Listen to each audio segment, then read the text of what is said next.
C'est la place à l'invité pour décrypter l'actualité sociopolitique en République démocratique du Congo. Mesdames, Messieurs, bonjour et bienvenue à ce programme que vous propose Télé Plus. Comme vous le savez fort bien, l'actualité dans notre pays nous propose plusieurs éléments. Entre autres, Moïse Katumbi a été empêché d'accéder à la province du Congo central où il devait tenir une activité politique. On se demande pourquoi.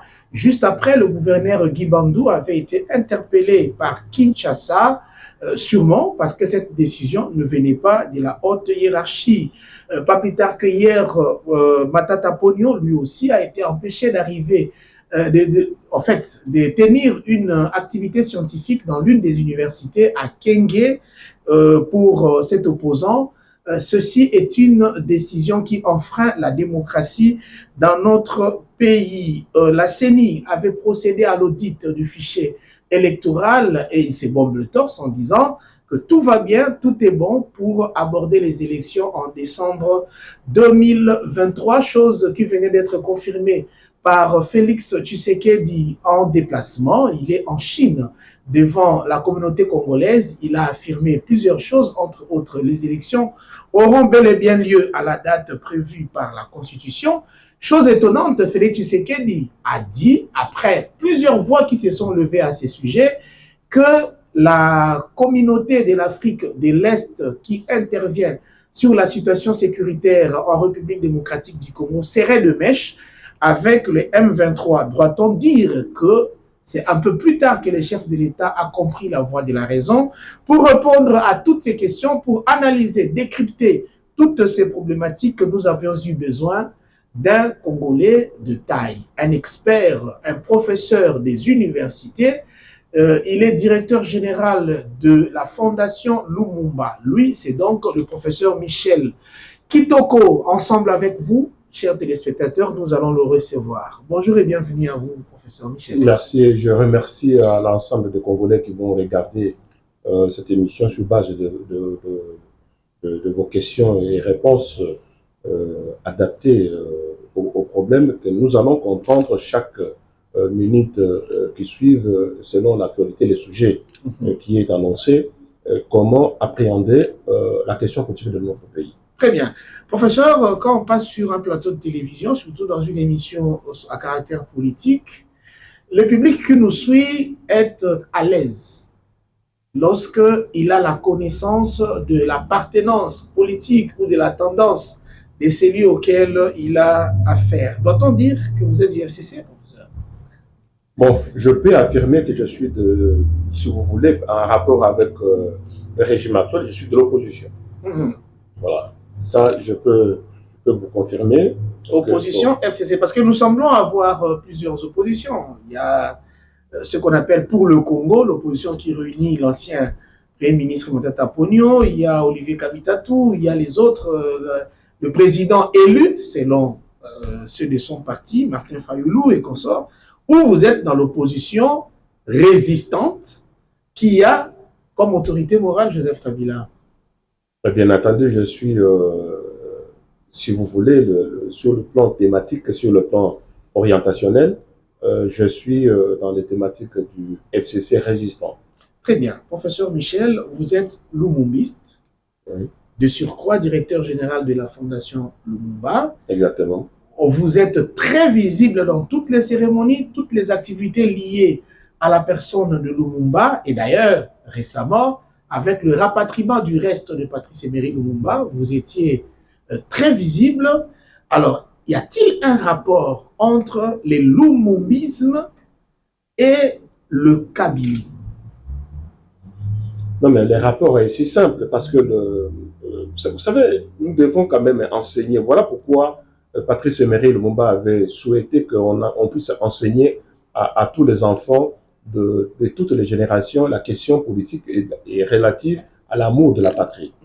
Je pense que si la nouvelle génération, si nous aurons peut-être une autre émission pour faire comprendre à la population congolaise l'importance de combat qu'a mené Patrice Emery Lumumba sur base des orientations politiques appropriées à donner à nos enfants et à nos petits-enfants, la plupart je pense bien la plupart des Congolais, 90% des Congolais seraient des lumumbistes. Pourquoi? Parce que aujourd'hui, la pensée politique de Patrice Emery Lumumba qui a régenté quand même des actions quand même importantes pour notre nation, fait quand même écho, non seulement partout dans le monde, mais aussi sur toute l'étendue de la République démocratique de notre pays et pourquoi pas en Afrique.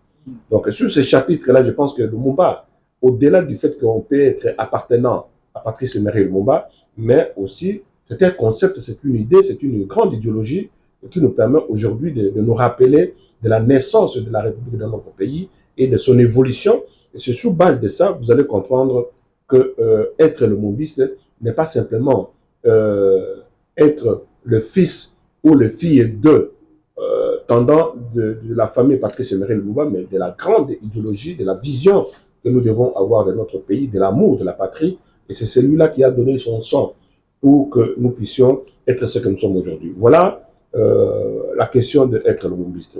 Est-ce que vous voyez en Joseph Kabila de lumumbisme? Si, je pense que Joseph Kabila, qui est le reflet de son père, a dû marier un peu entre Mouzé Laurent Désiré Kabila et aussi les enseignements de Patrice Emery Lumumba, parce que Mouzé Laurent Désiré Kabila était le promoteur même de l'umumbisme. C'est grâce à lui, c'est grâce à son identité récurrente. Ce n'est plus disait, non? Non, mais attendez, mais je vous dis des choses qui sont quand même réelles et visibles. Parce que par rapport au combat, lorsque Lumumba a été arrêté et assassiné, le seul qui est resté dans la conscience collective et dans l'homme congolais, c'était Mouzé Laurent Désiré Kabila, qui finalement a dit recourir à la vraie pensée qui a fait de Congo ce qu'il est devenu aujourd'hui. À l'époque, vous savez, lorsque nous étions entrés dans l'époque de la République du Zaïre, qui était une dictature la plus atroce de Maréchal Mobutu, la seule personne que Dieu, l'humanité, a dû garder, quand je dis l'humanité, c'est-à-dire que déification de l'humanité de Dieu a dû garder symboliquement pour reprendre le symbole et nous ramener vers le bon schéma, c'était Mouzé Laurent Désiré Kabila. Ça, nous devons le reconnaître. Et celui-là a laissé son sang, qui est Joseph Kabila, qui, je pense, il doit être lumumbiste et mouséiste en même temps. Joseph Kabila est lumumbiste de par son père, qu'il était de manière criante, tous on sait sa déclaration, maman, je sais. Et de par ses actions, de par ses actions, si oui, lesquelles? Mais non, mais attendez, vous savez, Patrice Emery Lumumba, c'est d'abord, lorsque vous tendez à préserver les plus hauts intérêts de la nation, à se coacher, non pas de votre tribu simplement, mais aussi sur toute l'étendue de la République. Déjà, ça c'est un pas quand même important. Lorsqu'on est un homme politique ici dans ce pays, on ne doit pas quand même se contenter seulement de ta propre famille qui va jeter de l'amour vis-à-vis de vous, mais aussi de l'ensemble des classes politiques de toute la nation. Donc moi je pense que au-delà de ce que critique de ce que les gens ils peuvent raconter gauche-droite, mais Joseph Kabila demeure la personne qui reflète l'identité lumumbiste et mouséiste en même temps. Donc sur ce chapitre-là, il n'y a pas quelque chose qui pourra me démontrer le contraire. Vous voyez, donc sur cet angle-là, il y a beaucoup d'éléments que je peux apporter ici, mais peut-être en rapport avec le temps et le sujet d'actualité de notre nation, j'aurai l'occasion de reparler encore ou d'approfondir encore sur cette question-là en disant que Joseph Kabila, il est le fils de Mouzé et par de ce quoi il agit non seulement en tant que mouséiste, mais aussi en tant que lumumbiste. Donc sur ce plan, il n'y a pas quelque chose de différent que moi je reconnais en lui. Donc l'attachement que j'ai, le respect que j'ai envers cette personne, c'est l'attachement et l'approchement que nous avons de la République démocratique du Congo. Très bien, puisque nous parlions de Joseph Kabila, je profite de l'occasion pour présenter mes condoléances les plus attristées à la grande famille Kabila qui a perdu la tante de l'ex-président Joseph Kabila, la sœur de feu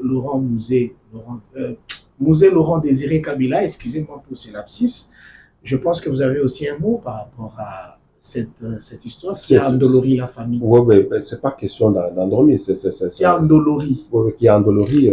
Merci beaucoup d'avoir apporté des corrections. Moi, je pense que c'est toute une famille qui est en deuil. Donc, je pense aussi que la grande famille congolaise et qui s'attache à cette identité que nous avons aujourd'hui, par lequel il a donné le reflet de ce qu'il est, que son âme aille en paix. Et je pense que la compassion ne vient pas simplement d'un individu qui ne comprend pas seulement les choses comment ils vont, mais aussi de ce qu'on a dû apporter pour la nation. Donc, sous cet angle-là, je l'apporte quand même mon attachement et puis ma compassion, et pourquoi pas dire mes condoléances le plus attristées pour que son âme repose en paix. Très bien. Merci beaucoup. Nous recevons Michel Kitoko, directeur général de la Fondation Lumumba, professeur des universités, consultant international. Je pense que tenant compte de toutes ces qualités, nous avons prévu un questionnaire qui lui ressemble. Et après cette longue introduction, nous entamons la partie, en fait, le développement de notre émission d'aujourd'hui. Comme vous le savez fort bien, le président de la République, Félix Antoine Tshisekedi Tshilombo, séjourne en Chine, et cela nous donne plusieurs matières qui vont être soumises à notre invité. Premièrement, professeur Michel, enfin, Félix Tshisekedi en Chine, alors que d'aucuns Congolais pensaient que coopérer, collaborer avec la Chine serait faire régresser le pays, parce que cela a été le cas avec Joseph Kabila. Mais non, mais attendez, vous savez, lorsque on vient avec une pensée, des fois cette pensée, il faut la méditer, il faut savoir le peser, non seulement chez soi-même, mais aussi sur la scène internationale. Et je pense aujourd'hui que le président de la République commence à comprendre la réalité qu'il y a entre ce qu'il était dans l'opposition avant de prendre le contrôle du pays, et puis c'est la réalité de ce qu'il est en train de traverser ces derniers jours. Donc malheureusement, à ce qui les concerne, c'est qu'il prend avec beaucoup de retard cet élan d'aller regarder les autres pays qui ont décidé d'évoluer selon le modèle qu'ils ont dans le monde entier, et commencent à aller vers beaucoup plus la Chine. Donc, malheureusement pour nous au Congo, notre président de la République commence à arriver, mais avec beaucoup de retard, sur le timing et le temps que le reste. Parce que quand il va voir le modèle chinois, il va comprendre l'utilité de certains modèles. Le modèle, par exemple, américain, le modèle européen, dont il a passé beaucoup plus de son temps en Belgique, ainsi de suite, tout ça. Et je pense que le modèle chinois va l'inspirer beaucoup de choses. Et en rapport avec notre pays, la République démocratique du Congo, vous allez constater quelques acquis que la Chine avait posés depuis que nous avons eu de bonnes relations avec la Chine. Le seul qui nous a construit le fameux Parlement que nous avons aujourd'hui, c'était la Chine. Celui qui nous a construit le stade de Martyrs, c'est la Chine. Beaucoup de choses que nous avons fait qui sont visibles, c'est avec la Chine. Vous comprenez? Donc moi, sur cet angle-là, moi je pense qu'il aurait dû prendre son temps bien avant que de le faire avec retard sur base de cloches. Est-ce que cela ne posera pas de problème avec le reste du monde? Parce qu'on sait que sous Kabila, lorsqu'il fallait coopérer avec les Chinois, c'est les FMI qui s'est levé, la Banque mondiale, bref, toutes les institutions de Bretton Woods, même les États, les puissances du monde que ne voulaient pas. Et tu sais qu'il risque de s'attirer l'opprobre. Bon, bien entendu, parce qu'il est allé beaucoup plus s'immiscer dans les affaires qui pensent internationalement correctes, mais alors que c'était incorrect par rapport à notre nation, par rapport à notre pays, le Congo. Donc, il est devenu comme un produit américano-européen. Donc, et sur cet angle-là, l'Europe et l'Amérique allaient l'induire complètement dans la poubelle de l'histoire de notre pays, mais malheureusement, pour lui-même, même à vouloir se racheter à la dernière minute, mais l'identité congolaise commence à peser énormément sur lui, et je ne pense pas qu'avec le premier tour qu'il est en train de faire en Belgique, en Chine qui va recadrer un certain nombre de choses. Vous savez, Joseph Kabila, il est quand même quelqu'un dont la Chine a beaucoup de respect. Pourquoi? Parce qu'il a été suivre même une formation complètement militaire en Chine. Donc, celui qui ne parle pas beaucoup, celui qui n'agit pas, qui ne veut pas dire qu'il ne connaît pas ce qu'il doit pouvoir faire. Joseph Kabila Kabange, pour avoir été formé en Chine, vous avez vu comment les Chinois, ils sont venus ici dans ce pays, non pas par de beaux discours, mais par des actes. Mais Félix Antoine Tshisekedi Tshilombo, au lieu de suivre l'angle par lequel il a trouvé le pays dans un schéma bien défini, bon, il a voulu le ravitailler ou le ravager avec d'autres hémicycles de pays comme les États-Unis d'Amérique, où il est allé à plusieurs fois, et sans qu'en retour, que le Congo puisse recevoir quand même un don ou un élément probant qui montre qu'il y a un développement tel que ça se situe au niveau des États-Unis d'Amérique. Vous venez au niveau de l'Europe, n'en parlons même pas. Donc c'est qu'avec la Chine, vous savez que l'Europe et les États-Unis d'Amérique, la plupart, continuent jusqu'à ce jour ici de dépendre de la Chine. Pourquoi interdire le Congo? Donc c'est sur ce chapitre-là qu'il n'a pas su capitaliser l'intérêt qu'avait la Chine et l'intérêt, l'engouement que le Congo devait en avoir sur base des enseignements que nous devons recourir à nous-mêmes. Parce que la Chine a dû compter d'abord sur lui-même avant de commencer à faire venir les autres.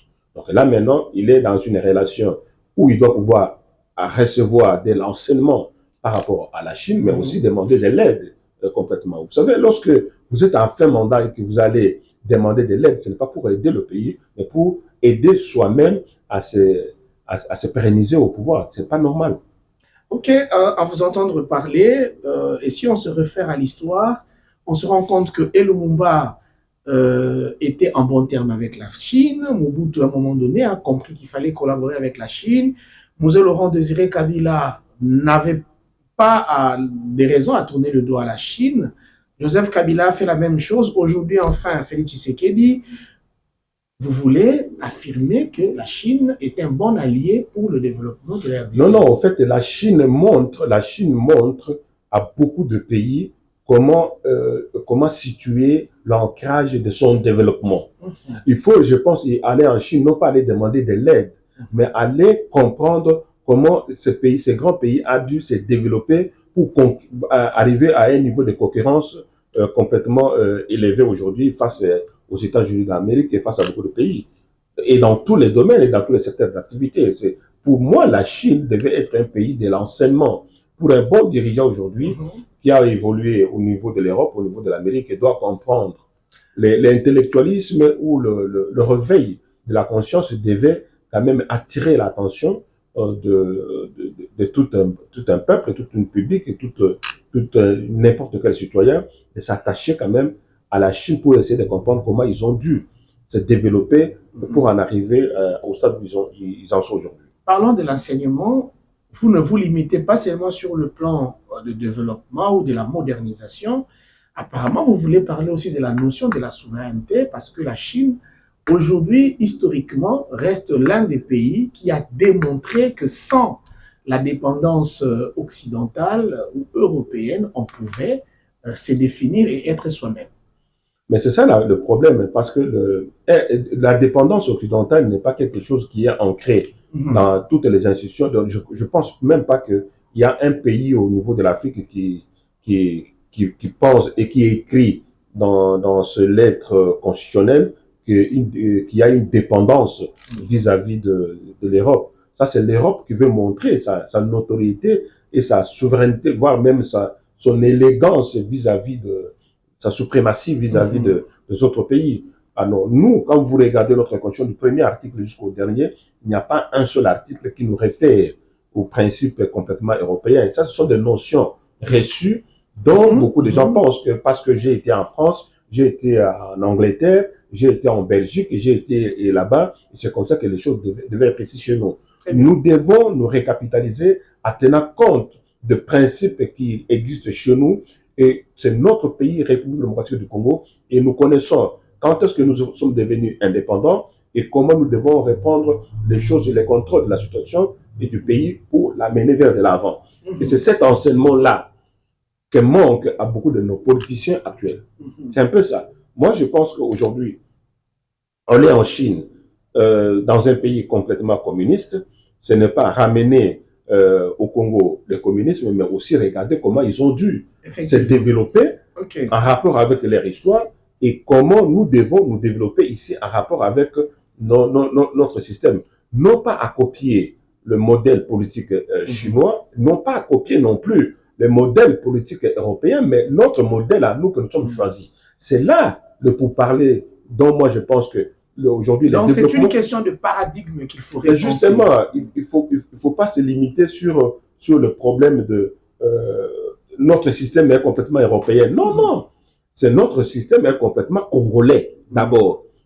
Si chaque citoyen comprend dans ses limites que la compréhension, elle est d'abord congolaise et toutes les idées que nous devons apporter ici, son point focal, c'est le Congo. Je pense que nous allons nous comprendre.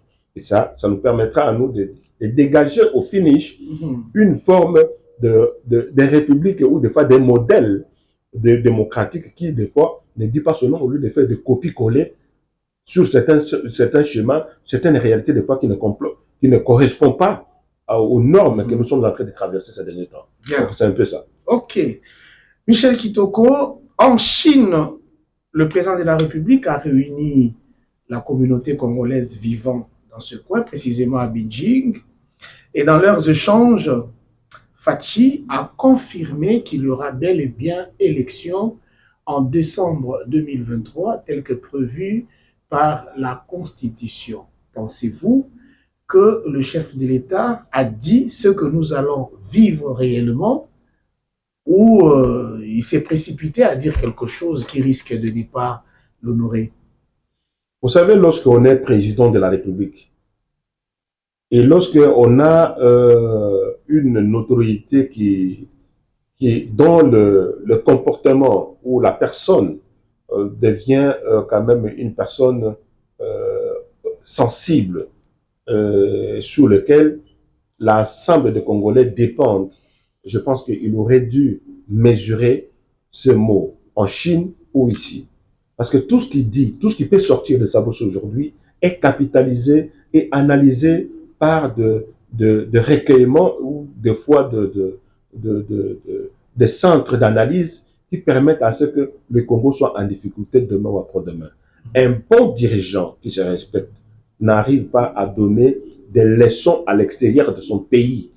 Lorsqu'il s'agit de la question de la souveraineté, des questions électorales qui concernent le peuple congolais, c'est ici au Congo, avec les référents qui sont dans l'opposition, qui devaient prendre ces considérations et s'asseoir autour de certaines questions de thématiques et politiques pour s'adresser ici. Mais ceux à qui ils s'adressaient là-bas en Chine, c'est une frange. Justement, du peuple congolais se retrouvant ailleurs. C'est une frange de population congolaise qui connaissent aussi certaines réalités. Mais admettons que ce qu'il a dit n'est qu'une vocation, parce qu'il est en train de se cacher derrière certaines vocations, pour qu'on ne dise pas que non, ça c'est Félix qui a dit ça. Bon, lui, il se limite sur base des lignées démocratiques ordonnées par la Constitution de notre pays.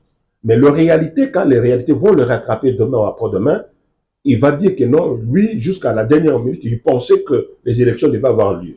Et pourtant, la réalité telle que c'est en train de marcher ici dans ce pays, nous sommes en train de vivre ou revoir certains mécanismes, certaines situations qui, des fois, ne correspondent pas à un pays qui doit entamer le pas vers une démocratie. Parce que qui dit élection, dit les élections, qui dit démocratie venant du peuple congolais. C'est ça la question. Mais lorsque cette démocratie n'est pas démontrée en âme et conscience, et quel genre d'élection lorsque certains Congolais sont mis à l'écart des phénomènes électoraux, alors parce qu'ils sont en train de traverser le moment le plus difficile, le moment le plus grave. Que pensez-vous de la problématique électorale? C'est un peu ça. Mais à la CENI, on a connu l'audit du fichier électoral. On pense que les indicateurs marquent qu'on peut aller aux élections. Non, mais vous savez, entre l'audit électoral et la réalité de l'audit électoral là. Vous pouvez apprendre un auditeur qui vient de Hong Kong. Vous prenez d'autres auditeurs qui viennent ici du Congo. Ils vous donneront toujours des divergences de points de vue. Moi, je pense que la meilleure façon d'aider le Congo, c'est lorsque nous nous regardons à tenir compte de certains principes, que ce qui est Congo, et nous qui sommes ici, nous allons partir un jour et laisser à l'ensemble des Congolais prendre le contrôle du Congo. C'est cet élément-là qui nous manque actuellement. Nous sommes en train d'emblée sur des copies-coller. Les autres ont fait ça, nous allons faire ça. Non, et évitons ça. Et revenons à notre pays. Gardons notre identité. Regardons-nous de face pour que la nouvelle génération qui va reprendre le contrôle de notre pays soit formée de façon à ce qu'on puisse se relayer les uns après les autres. Sinon, nous sommes en train de créer un pays fantôme, ce n'est pas normal. Autrefois, on disait que les élections poseraient problème parce que le financement tardait à venir, mais il n'y a pas longtemps, Nicolas Kazadi a confirmé que sur le plan financier, il n'y a pas de problème pour aller aux élections car le ministère des Finances garantit le rythme normal de financement des élections dans les temps qui viennent. Moi, avant de venir sur la question financière, sur des questions financières, ce n'est pas ça le problème à ce qui me concerne, mais la faisabilité même des élections avec qui?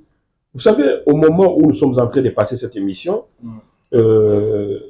jusqu'à cette heure ici, je constate, vous l'avez indiqué tout au début, que même certains adversaires politiques, certains opposants à ces régimes, on commence à les tamponner, à ne pas franchir de millimètres d'un territoire congolais. Déjà, ça pose déjà un problème sérieux. Oui, nous allons en arriver là. Nous sommes dans un pays qui s'appelle la République démocratique du Congo. Est-ce que le mot démocratique là est un mot qui ressemble à l'ensemble des Congolais pour que nous puissions l'intérioriser, l'enseigner à nos enfants et nos petits-enfants qu'il y a eu un président de la République ayant le pouvoir à tel endroit, mais ses opposants qui jouent le jeu aussi démocratique ont dû jouer ceci ou cela. C'est là la question. Mais lorsqu'on ne permet plus à ceux qui sont dans l'opposition de prendre le contrôle de leur système et d'aller rencontrer l'ensemble des Congolais qui doivent relever les défis concernant la question électorale, ça posera toujours des problèmes. Nous l'avons connu, ces problèmes-là, avec Moïse Katumbi vers le Congo central. Nous venions de les connaître avec Matata Ponyo vers le Bandundu. De deux coins complètement différents, deux identités différentes. L'autre qui vient du Katanga, l'autre du Maniema. Les deux, ils sont interdits de circuler normalement dans leur propre pays. Que dire alors les électeurs demain après-demain? Moi, c'est là que ça m'inquiète. De l'avenir de notre pays, de l'humanité que nous devons donner à nos enfants et à nos petits-enfants pour que demain ou après-demain, qu'ils se sentent quand même que nos parents ont dû travailler pour remettre le Congo sur le bon chemin. Non pas le chemin des indicateurs de ceux qui veulent garder toujours le pouvoir pour le pouvoir, mais aussi ceux qui pensent que le pouvoir que nous avons ici n'est pas pour nous. Nous avons le pouvoir juste pour donner l'élan à tous les enfants congolais et non pas à une partie des enfants congolaises. C'est ça la question que nous devons nous poser les uns et les autres. Mais c'est en se mettant ensemble et juger les paradigmes des uns et des autres que nous pouvons regarder et observer cela. Vous allez comprendre que non, il y a beaucoup de significations qui doivent venir du pouvoir en place et d'autres corrections qui peuvent venir aussi de l'opposition pour que le pays soit le pays vraiment qui doit tenir compte de tous ces principes-là de façon à ce qu'on puisse répondre aux vœux de Patrice Emery Lumumba qui a voulu que le Congo soit le centre de rayonnement de l'Afrique frontière. Bien. Hier, c'était le 25 mai, puisque nous parlons élection, nous avons vécu un sit-in qui n'a pas pu atteindre la CENI, parce que l'objectif, c'était faire un sit-in devant la CENI pour réclamer les élections démocratiques, inclusives, etc., avec toutes les corollaires, tous les attributs, en fait, des élections démocratiques. Ça a été empêché. Nous avons vu la police bousculer les manifestants, etc. Quelle est votre lecture, personnellement, d'abord, de la démarche de l'opposition vis-à-vis de la CENI, mais aussi de la répression des manifestants de la part des agents de l'ordre? Vous savez, moi, ça me fait pitié de mon pays. Ça me fait pitié sur base des adversités politiques que notre pays est en train d'administrer à nos enfants et à nos petits-enfants. Lorsqu'il y a eu de marches récemment, j'ai constaté une chose, que le président de la République, c'est lui qui est allé encourager la police. C'est lui qui a tenu des propos, déjà, bon, ça c'est bon policier, ainsi de suite. Tout ça. Et la deuxième marche, maintenant, il s'adresse en Chine pour commencer à dire des choses qui ne sont pas correctes sur la police. Moi, je suis étonné. Moi, je voudrais que aujourd'hui, nous puissions non pas nous regarder ou nous justifier, parce que la police congolaise n'est pas un instrument. Ce sont des individus comme vous et moi, comme lui aussi. Ce sont des citoyens à part entière, mais ce ne sont pas des éléments sur lesquels on peut s'en attribuer que tel a fait ceci, tel a fait cela. Mais si lui, il pensait en avoir ou en disposer une grande police, il avait le contrôle du ministère de l'Intérieur à plus de 2 fois avec l'ancien ministre de l'Intérieur qui est déjà parti, qui est Daniel Asselo, maintenant avec Peter Kazadi, qui est aussi ministre de l'Intérieur, le 2 au contrôle de la police nationale, pour qu'enfin on puisse recharger encore cette même police en disant ceci ont commis des bavures, les autres on peut les féliciter, et que c'est la faute toujours au régime Kabila. C'est là où je me dis qu'il se pose un sérieux problème dans la compréhension et dans la teneur des éléments qui regorgent notre pays, et que je pense en même temps que l'ensemble de politiciens de notre pays doivent recourir aux moyens techniques qui permettent à ce que non seulement qu'ils apprennent beaucoup de choses sur le terrain, mais qu'ils arrivent à corriger le mode politique dont le Congo est en train de traverser ces derniers temps. Bien. Prof Michel Kitoko, à l'arrivée de la CAE sur le sol congolais, les voix s'étaient levées. Nombreux sont des Congolais, que ce soit des citoyens lambda, que ce soit les autorités ou les leaders politiques du pays, avaient dit que la CAE n'était pas une force convenable pour intervenir en faveur de la République démocratique du Congo. Ce qui n'était pas cru par ceux du pouvoir, tous on le sait. Aujourd'hui, depuis la Chine, le président de la République a reconnu, il a déclaré à haute voix que la CAE était de mèche avec le M23. Doit-on dire que Félix Tshisekedi est en train d'embrasser le bon côté de l'histoire aujourd'hui, ou vous avez une autre lecture? Moi, ma lecture, c'est de constater que c'est le président de la République qui arrive à dire de fois tout haut ses propres erreurs, ses propres inepties, ses propres choses qui défendent. Vous savez, en tant que président de la République, il y a certaines choses qui, au lieu de parler, il devait seulement agir. Vous comprenez? Au lieu de parler, au lieu de se comporter comme un ministre mais il n'y a pas longtemps, il a envisagé déjà le retrait des forces de la CAE. Non, non, mais attendez, au lieu de parler, il faut agir simplement. Est-ce qu'il a des conseillers? La question qu'on se pose. Est-ce qu'il y a des conseillers relatifs à la question de communication? Est-ce qu'il y a des conseillers relatifs à la question de la guerre à l'est du pays? Est-ce qu'il y a des conseillers relatifs à tout ça? C'est l'ensemble de ces conseillers-là. Qu'est-ce qu'ils font? Quels sont les rapports qu'ils donnent au président de la République pour que hier, il se comporte d'une autre manière, demain, il se comporte aussi à une autre façon? C'est là que ça inquiète le Congo, notre pays. Donc moi, je pense qu'aujourd'hui, le président de la République, non pas que c'est à partir de la Chine qu'il a tapé complètement à côté pour se rabattre vis-à-vis à la volonté de la population, qui a juste compris que non, s'embrasser avec plusieurs forces dans notre pays, dont l'incapacité démontrerait le contraire de ce que lui-même il a proposé. Combien de fois il a dit que la force, le M23, c'est une force terroriste, mais les autres États ne rappellent pas les forces terroristes, ce sont des forces à négocier. Ils ont été reçus en Angola, ils connaissent tout ce pays-là et tout ça. Et vous voulez que les gens que vous invitez, comme les autres États, pour venir collaborer avec vous sur les questions sécuritaires, puissent considérer la même chose que vous dites. C'est là le problème. Est-ce qu'il a une équipe qu'il a mis à côté, qui doit travailler d'une certaine manière, de manière fonctionnelle par rapport à ça? La situation sécuritaire de notre pays actuellement, Félix Tshisekedi en aurait part. Il a une part de responsabilité. Mais il a la part de responsabilité parce que c'est lui c'est lui qui est le moteur de la sécurité du pays. S'il y a l'insécurité, c'est que c'est lui qui, sur qui la personne sur qui ça repose les normes républicaines, les normes de sauvegarder l'intégrité territoriale de notre pays. C'est sur lui. Il n'y a pas deux citoyens congolais sur qui on va s'adresser à part lui. Mais si lui il commence à décanter, aller en Chine, il va raconter autre chose. De l'autre côté, il se réveille un matin, il va dire une autre chose. Ça pose un souci problématique parce qu'il n'y a pas une ligne de conduite établie par la présidence de la République qui doit organiser les questions sécuritaires à l'est du pays. Michel Kitoko, nous parlons toujours de la démocratie dans notre pays. Daniel Safo en fuite, Mike Mukebai en prison, reproché de la stigmatisation d'une tribu, c'est la tribu Luba, ici en RDC. Est-ce de la même façon que vous voyez la chose?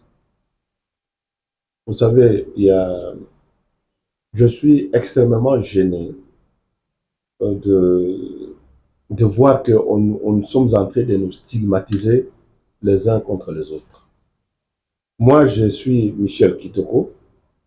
Je ne suis pas Luba, mais je suis du Kasaï oriental. Je suis Tétéla. J'ai ma propre famille à moi, c'est avec ce que vous appelez Luba. Et donc, les enfants sont partis Tétéla, partis Luba. Et ça ne me gêne pas. Mais dire aujourd'hui qu'il y a des gens qui veulent s'apprendre au Luba parce qu'ils sont dans l'opposition, non, c'est affolant. Des fois, même la manière dont on va poursuivre ces gens-là, ce n'est pas normal. Donc, moi, je pense qu'aujourd'hui, nous devons faire un effort. Parce que les régimes aujourd'hui qui commencent à s'apprendre à tous ces citoyens-là, tel est anti-Luba, tel est ceci, tel est cela, il faut voir dans quelle manière ils s'en ont pris avec Joseph Kabila. Si nous venons, nous ramenons les propos de Félix Antoine Tshisekedi Tshilombo sur le plateau, l'ensemble de ces propos sur le plateau contre Kabila, et l'ensemble de propos des autres aussi sur le plateau, mais il n'y a pas photo, il n'y a pas beaucoup de choses. Mais est-ce que Félix Antoine Tshisekedi a été interpellé, ne serait-ce qu'une fois, à la justice congolaise par rapport aux défauts de parole qu'il a dû tenir ici et là? Vous comprenez? Je pense qu'aujourd'hui, nous sommes dans un mécanisme qui tient compte que nous devons tirer des leçons, non pas en termes de nos originalités, hein, de tel et Luba, oui, il y a des Luba, il y a des Bakongo, il y a des Bashi, il y en a tout. Mais ça constitue notre pays, notre République démocratique du Congo. Mais c'est rabattre sur, parce qu'on a insulté les Luba. Non. Mais on a insulté les Luba et puis, ben, ce n'est pas de l'insulte. Il a donné son point de vue. Nous connaissons Daniel Safou, sa manière de communiquer. Il a voulu communiquer à une grande partie que non, il faut éviter nous parler de Luba, où il faut des choses, les mêmes choses là que Daniel Safou a dit.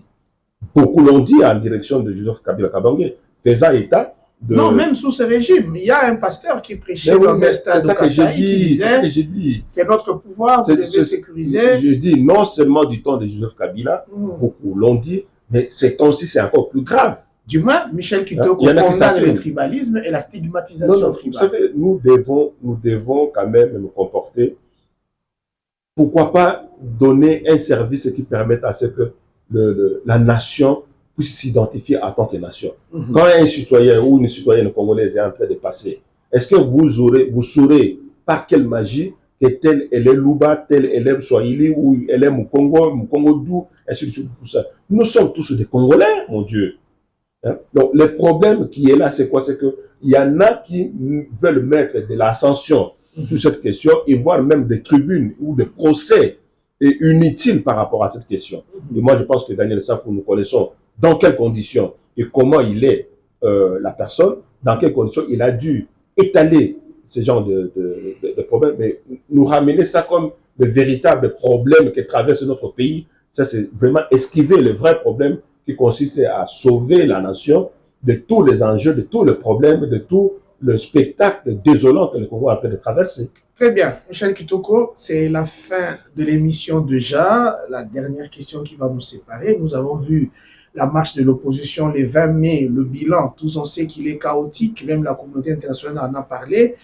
Mais le lendemain, le chef de l'État a été visiter les victimes des barbaries de certains agents incontrôlés. On a vu une police infiltrée avec des gens portant des tenues avec la mention UDPS, etc. D'aucuns pensent que cette visite du chef de l'État serait ce qu'on appelle à Lingala l'ITIO. Est-ce que vous pensez la même chose? On va s'arrêter là. C'est là où aussi votre mot de la fin. Justement, c'est là où je me dis que le pays est en train de traverser les moments les plus difficiles, les plus incompréhensifs, voire même une orientation qui ne dit pas son nom, une orientation complètement incomprise dans la façon de faire les choses. Vous voyez? Et c'est devant la police. Moi, quand j'ai vu les images, c'est que la police est assise et les gens ils sont en train de se balader avec une machette, avec des tenues, qui des fois ne dit pas son nom. C'est tellement horrible où des fois je me dis quel comportement, quel enseignement devons-nous à nos enfants et à nos petits-enfants quand les jours où nous ne serons plus là, que diront nos enfants, nos petits-enfants lorsqu'ils vont commencer à se battre de telle manière ou de telle autre. C'est là le vrai problème ou le vrai questionnement de réétudier comment doit être la République démocratique du Congo. Et comment devons-nous nous comporter en tant que Congolais pour qu'ensemble nous puissions aller vers de l'avant. Non pas en indiquant tel ceci ou tel cela, en termes de justice qui des fois n'est plus à la hauteur. Je suis obligé de le dire. Notre justice traverse les moments les plus difficiles où des fois on ne sait plus qui doit alimenter quoi et qui doit faire quoi pour que notre justice soit à la hauteur de l'honneur que doit rapporter le Congo démocratique de notre pays. C'est ça la question principale. Donc le reste, je pense que vous m'inviterez demain après-demain, je viendrai encore sur le plateau pour démontrer encore aux Congolais la valeur que nous devons avoir de notre pays et les modalités de combat que nous devons pouvoir amener. Non pas en indiquant que tel, nous l'avons arrêté et nous l'avons mis en prison, mais non. Mais nous devons nous enseigner les uns les autres. Chacun son erreur. Et nous devons capitaliser ça pour que nous puissions aller vers de l'avant. Arrêtons de nous stigmatiser les uns contre les autres.